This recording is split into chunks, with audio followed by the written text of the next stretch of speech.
Ito ng Huwebes, umiiral pa rin ang southwest monsoon at apektado nito ang Northern Luzon, Central Luzon at maging ang kanlurang bahagi ng Southern Luzon.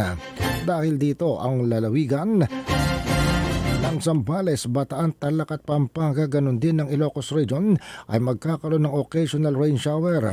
Sanhi pa rin ng southwest monsoon.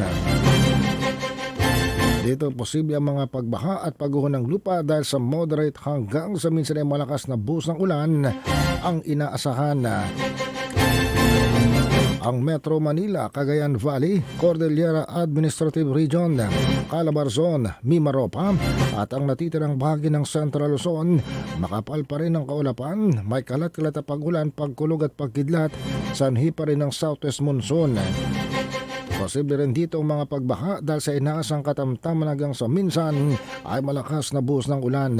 Ang natitirang bahagi ng bansa ay babalutin pa rin ng kaulapan. May isolated rain showers o thunderstorms, sanhi naman ng localized thunderstorms. Samantala, sa iba pang mga balita,